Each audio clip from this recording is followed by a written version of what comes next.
In this episode of The Spirit Side, we are going to be talking about the gospel of the fake God. We will be talking about some of the differences between someone having a nervous breakdown or a psychological issue, and the earmarks that tell us that someone may have actually had an encounter with something otherworldly that was perhaps not friendly. What does parapsychology and even demonology say about these things? And is it possible to categorize this being known as Valis that Philip K. Dick encountered in 1974? This will be the final discussion in this series, and I think that many of you will find it quite interesting. Stay tuned.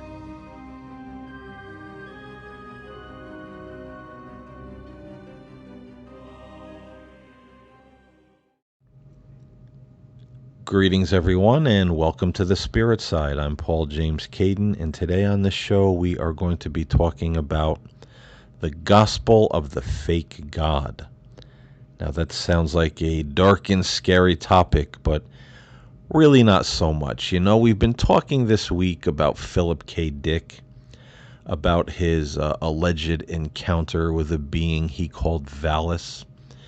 We've been talking about the resurgence in Gnosticism and the conspiracy theories that really took off because of the writings and philosophy of Philip K. Dick.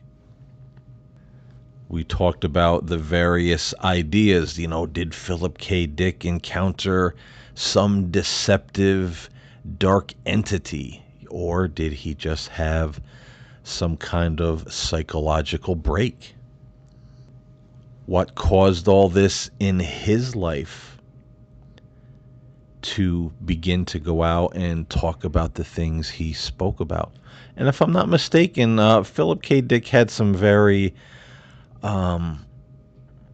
let's just say, not pleasant things to say about religion, which I always find interesting when it comes to people that allegedly have these encounters with other beings. They very much begin to disparage religion, and especially, you know, the life and teachings of Christ and the scriptures.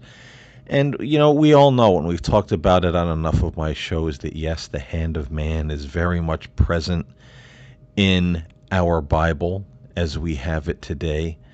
There are things that have been edited, things that have been added, events that were made up even around the life of Christ that didn't necessarily transpire the way that, you know, they are written. So we all know this. But we still have, you know, the essence of those teachings, which the most hardened skeptic will say, you know, they were very much ahead of their time as far as it goes with dealing with other human beings and how to live a good life. You know, a lot of followers and adherents of Philip K. Dick's work are very much, we should say, anti-Christian, anti-Bible, anti-religion. And I find that very interesting that, you know, again, they disparage such things, but you don't really hear them talk so much about this alleged spiritual or alien encounter that Philip K. Dick allegedly had in his apartment in the February of 1974. But we're not going to get so much into all of that today. We're going to focus more on the message that supposedly came to Philip K. Dick, the event that really set a lot of this in motion in his life. And it's not uncommon.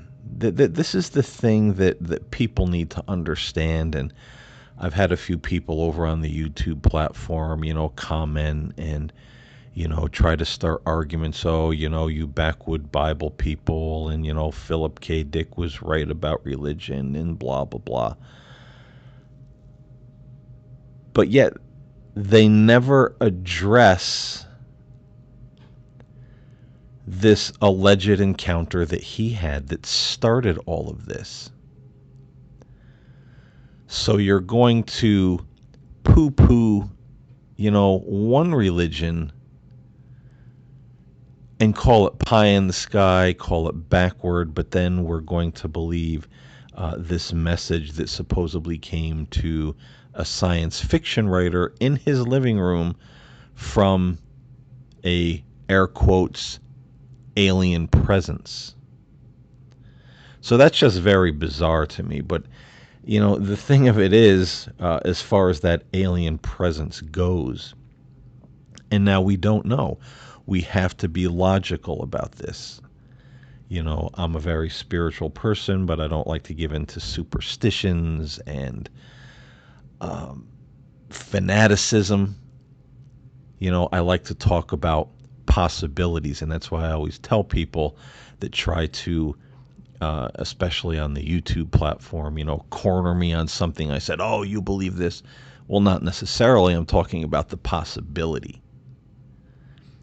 So as some people might suppose, there is a possibility that Philip K. Dick had an encounter with something. It's a possibility. Could he have lied about it? Yes. Could he have had, as we talked about in the last show, some kind of psychological break? Yes. But let's narrow in for a moment and just talk about the possibility that he really did encounter something. Now, I don't know that he did. You don't know that he did.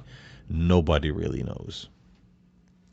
Something could have happened there, and as someone who is pretty familiar with religion, the paranormal, parapsychology, the way certain things work when human beings encounter the unknown. I look at Philip K. Dick and I say, I think there is a reasonable possibility that something happened on that day of February 1974. Because there's a lot of earmarks that you can check that other people have had when they have encountered something they couldn't explain, whether it be,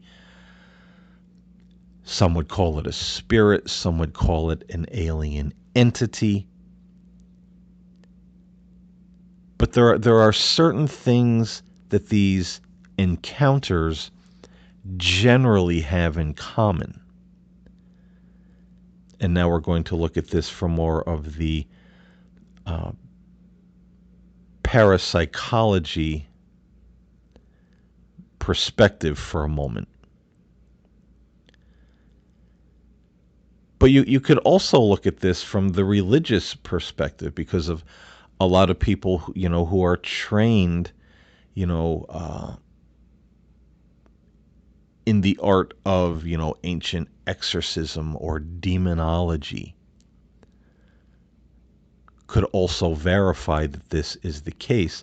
What happened to Philip K. Dick has happened to other people when they've encountered something beyond their understanding. And this something is what I am going to call in this podcast the gospel of the fake God. Because generally, one of the earmarks of encountering something that is generally not positive and leaves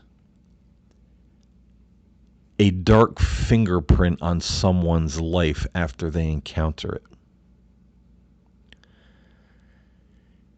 is that these beings generally claim to be or give the appearance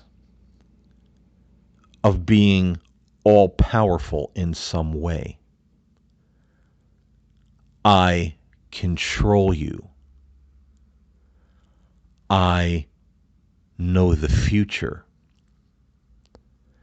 I influence mankind in some way.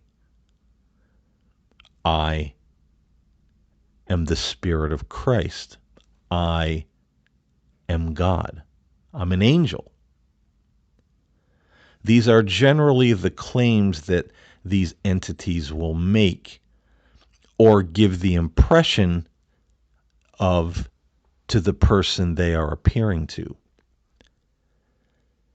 And now we look at Philip K. Dick with Valis. He said he felt that, this being somehow controlled humanity, that it did things to us and, dealt with us sometimes on the trickster level. The next thing that these entities generally do is really tear to shreds, reinterpret, or put a heavy amount of doubt in the minds of the person they are manifesting themselves to about other religions. And the interesting part about that, as much as some people want to, yell and scream, Jesus didn't exist, oh, we don't have any proof, oh, the Bible is a bunch of bunk. Generally, Christianity, or the religion and teachings of Jesus, is the number one religion that is most shredded, reinterpreted, or told to be something that it isn't to the person that the entity is manifesting itself to. And this apparently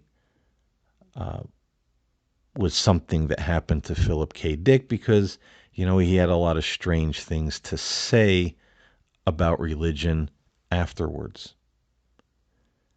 And he had this whole notion, we live in a fake world, we live in a matrix. We are ruled over by this fake God. I think he said something to the effect that the Bible was somehow faulty because of a lot of the things that it presented were actually backwards. So it was like wisdom in reverse. And you almost had to back engineer some of the things that were said to actually get to the truth. And now I find that interesting because when it comes to, demonology, whatever religion, that might be something that someone specializes in, the reading or interpreting things backwards is very common. People that are said to be spirit possessed or spirit oppressed will generally speak in reverse. There's always an inversion, or looking at something from the end to the beginning rather from the beginning to the end, which is something that seemed to come through in Philip K. Dick's philosophy. The next big earmark that we have to look for in the gospel of the fake God is generally how it affects the person afterwards. And generally how it affects the person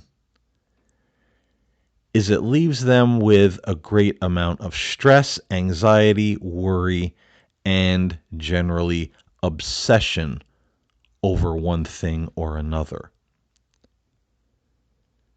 And this was certainly something that was very prevalent in Philip K. Dick's mind in life after this encounter with the being he called Valis, he became very much obsessed with this whole idea of alternate realities, the fake world, government conspiracies.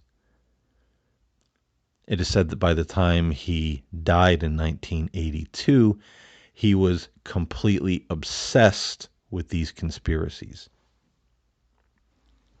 And I would venture to say, if you look at some of the recordings or listen to some of the recordings of Philip K. Dick that we still have, some of them he seems like he's very much on edge.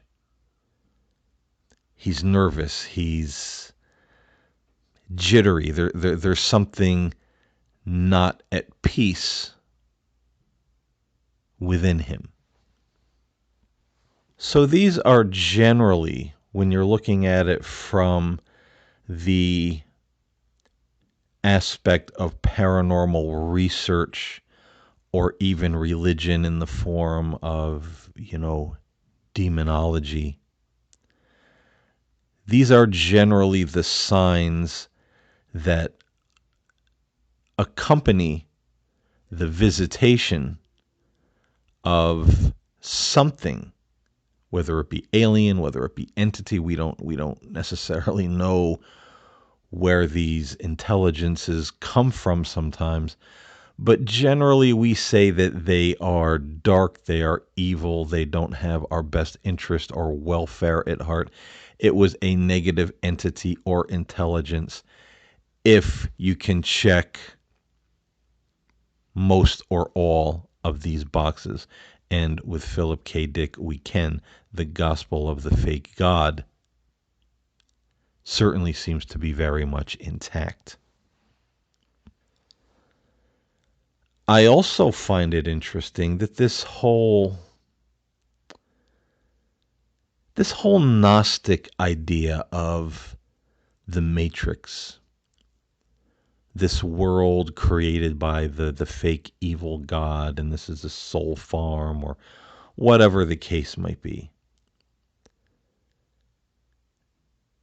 This is something that very much is an inverted theology.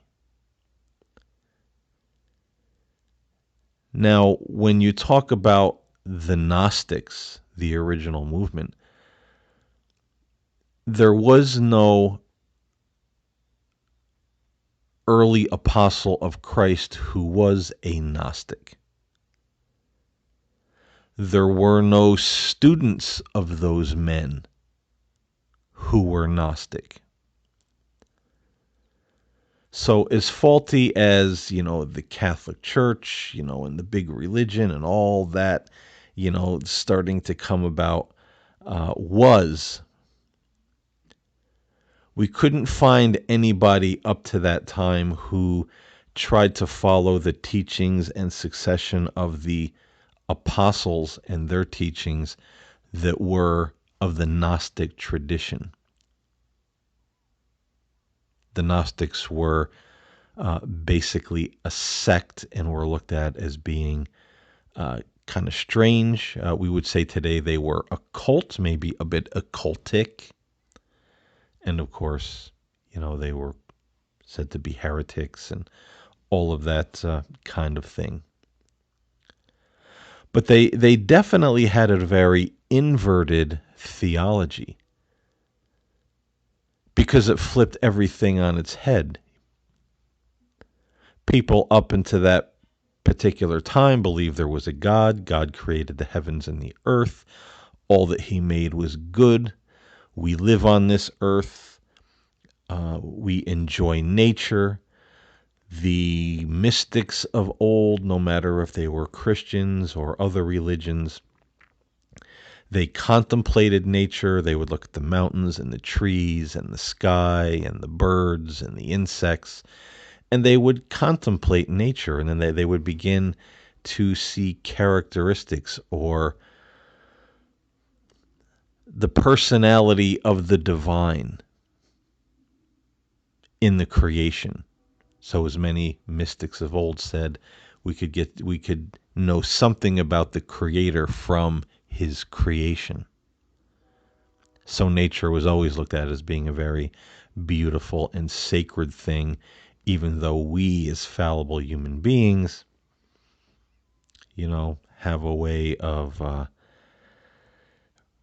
really doing some damage to the earth and the environment around us, and that's always proven to be true.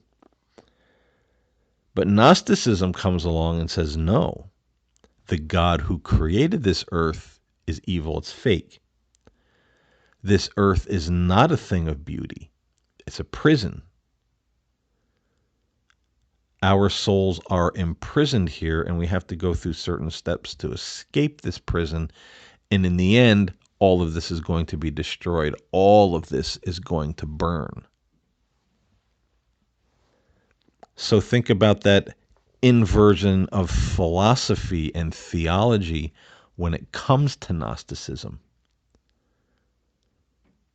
The God of love, the God who created all things, created the heavens, the earth, the cosmos, the dimensions, all things that are seen and unseen, and then flip that on its head and say, no, there was another God, something else posing as God that made all of this. I mean, that would be a very interesting way to actually turn people from the truth, get them looking in a different direction. Confuse their minds about the divine spirit. And another interesting thing about this whole Gnostic movement is how they say you have to have this moment of gnosis, this accumulating and knowing certain wisdom in order to escape this matrix. And many of them, in the modern day, say, I'm Christ. Of course, Jesus, he was Christ, but I'm Christ too. And so are you. And we must all come in contact and learn to be Christ and take up this office of Christ within ourselves in order to escape the matrix. And in early Christianity, that would be labeled as an anti-Christ theology, because anti, and we've talked about this in shows before, doesn't mean against, it means another or a replacement. So it's not necessarily being against Christ. We look at Antichrist like this horned son of the devil saying, I hate Jesus, I hate God. That's not necessarily so. They could say, I love Jesus, I love God. Yes, the wisdom and the greatness and the Christ, but guess what? I'm Christ too. And so are you. We all are, and we all need to become Christ in order to get out of this matrix. So then it's not necessarily dependence on Christ, it's dependence on ourself to become Christ. We are Christ. So in a sense, that is anti-Christ. We are a replacement of or another, a substitute for the Christ. So again, we see that inversion of philosophy and theology. Another very interesting thing about Gnosticism, which we can also see in today's movement, they were known at the time to be very arrogant. They would speak in circles, they would speak in riddles, they would say a lot without saying anything of substance. And then when someone would ask them, well, what do you mean? They would become very arrogant and say, you can't possibly understand what I understand, therefore you are lost. So they were known to actually be very arrogant individuals, very pompous, that somehow their wisdom that they were acquiring put them so far above everyone else. Now again, isn't that the inversion? Because Christ and the apostles and the men that came after them taught being humble, a humble spirit, not arrogant. And we see that in the modern move too. I could name, which I won't, but I could name several people on YouTube that do this very thing. They always say what an incredible show they're going to have with all this information. They talk in circles. They talk about a few things that are happening in the news because, here's the government conspiracy. But then they just kind of talk in circles, trail off into different subjects one after another. Never really say anything of substance, and everyone goes, wow, they're so wise. But if anyone actually pauses and asks or leaves a comment and says, I don't get it, what are you actually saying? They'll say, you fool. You don't see it because you're blind. And you better get with it. You better pray. You better do whatever you need to do because, you don't understand. You don't know what I know. I mean, that's happening. That, again, by their fruits you shall know them. And it seems that one of the fruits of the Gnostic path is elevation of self and arrogance. And all of this, again, being fruits of the gospel of the fake God. And again, just by doing the last two shows about all of this, and especially over on the YouTube platform, several people have come along who follow the philosophy of Philip K. Dick, the conspiracies, the Gnostic idea. And from word one in the comments, it's ridicule, it's attack, it's arrogance. Oh, you poor stupid fool. You don't know the real truth. You don't know what I know. That's the fruits of the gospel of the false god. And sadly, what can you say to these people? Because no matter what you say, they just lead you more and more into wanting you to lose your temper and start really,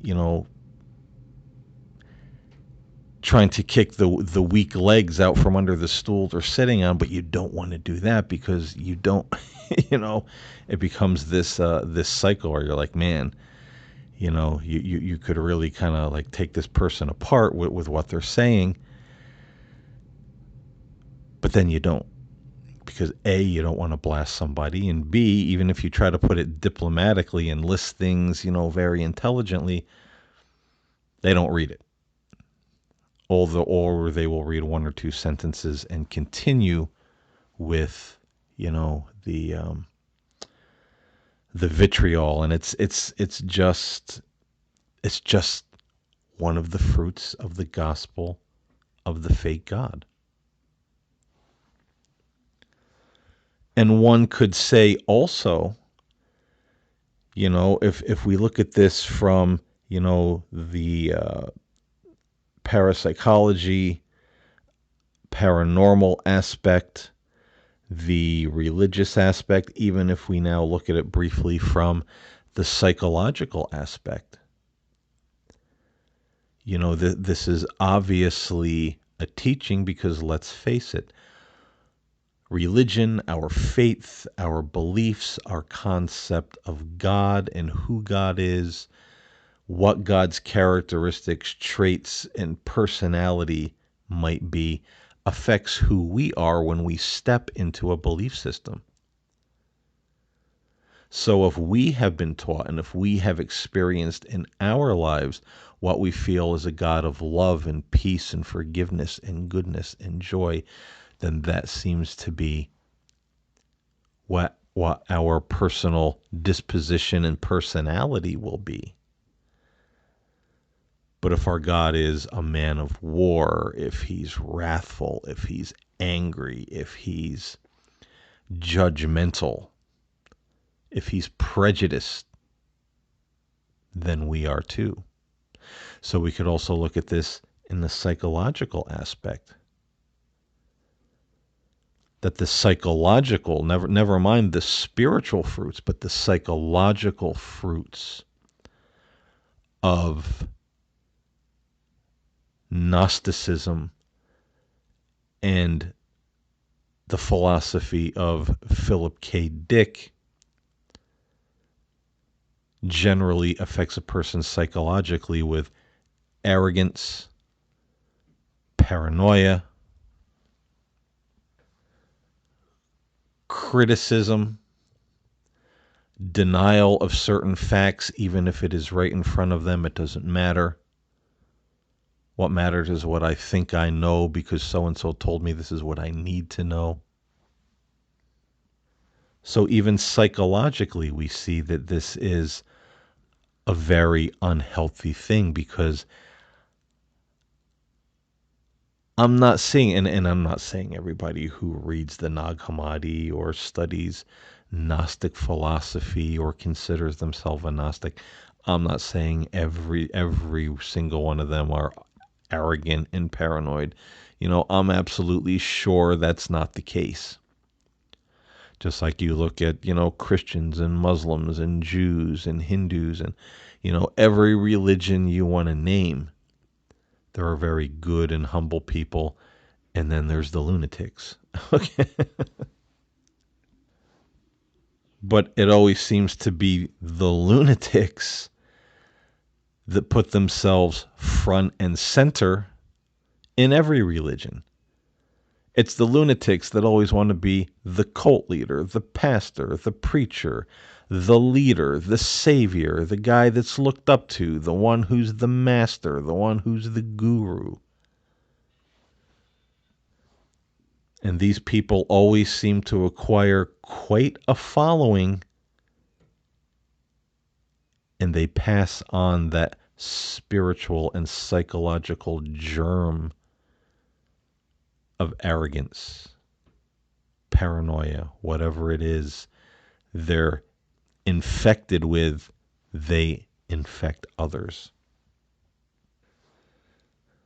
But see, then there's always the spiritual beginnings of a movement. Whether it's Buddha, whether it's Jesus, whether it's Moses, whether it's Muhammad, no matter who it might be. In this particular case, we're talking about a lot of people, and as I said in the one podcast, it's almost half of America right now. That's not counting the people all over the world who are influenced by the philosophy and of Philip K. Dick and the gospel of the dark god. What did he encounter? Barring that it wasn't some kind of psychological break and somehow his science fiction just got garbled up in his mind and all of this just started kind of pouring out. But like I said, we have those earmarks from parapsychology and even demonology that we can check off and say, well, generally people that encounter something bad experience this, and this. And Philip K. Dick experienced this, and this. And that's why I always say we have to be careful who or what we follow. Especially in this day and age, it's a very fine line. Because there's a lot of distortion of truth. There's a lot of distortion of religion. There's a lot of, unfortunately, crazy out there. And it seems through certain avenues in our world right now, Philip K. Dick only being one of them, and the legacy that he left behind, that gospel of the fake God is really seeping into and polluting a lot of waters, a lot of spiritual waters in the world right now. Because so many people seem to have at least a piece of it in their personal philosophy and theology. And even that little piece is enough to make them very divisive, very combative if you disagree with them or even try to have a rational discussion with them. That little piece is enough to make them very egotistic, very arrogant, and also have a lot of inverted philosophy of their own. I mean, that could be a whole other podcast of how so many things are inverted today. You know, you want to know the truth, look at something backwards. You want to know the truth, look at the secret codes and, certain numbers and colors and, whatever. Even in movies, we have people, on the internet and on the video platforms like YouTube that will go through commercials and movies and say, oh, look, this number was in the background on this apartment. Oh, look, when this person was talking, there was the color red in back of them, or there was a pumpkin on the shelf, or there was this, or there was that. And they'll look for all this strange occult attachment to these things. Getting into numerology and, gematria and all of that,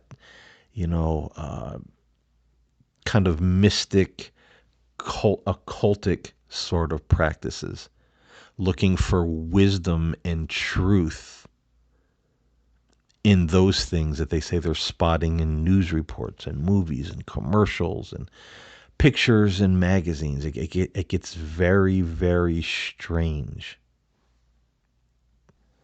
And so that gospel of the dark god has permeated a lot of people's minds and their hearts. And it's left things pretty messy out there, whether you want to say spiritually or whether it's just causing a mass hysteria among people psychologically, or both. It's definitely something that's very bizarre and very concerning when you really look at what is happening. But folks, that's the end of these discussions this week. I know some of you really enjoyed this. Some of you didn't, but that's what we do on this show. Sometimes we pick a topic and we discuss it throughout the week, different avenues, looking at it from different angles. And I think it's important to put shows like this out there for people to listen to, for people to hear, for people to consider. Because, as I said, there's a lot of misinformation out there right now. And I'm not Mr. Font of Wisdom, but I know enough to see the origin of certain things and the problems that it's causing in our society and in our world right now. And hopefully we can scale things back and get back to some normalcy. But we'll see where everything goes in the future. I appreciate you listening. I hope you enjoyed this series of talks this week. Until next time, stay safe, stay well, stay reasonable, stay humble, and stay in the light. And I'll talk to you next time here on the Spirit Side.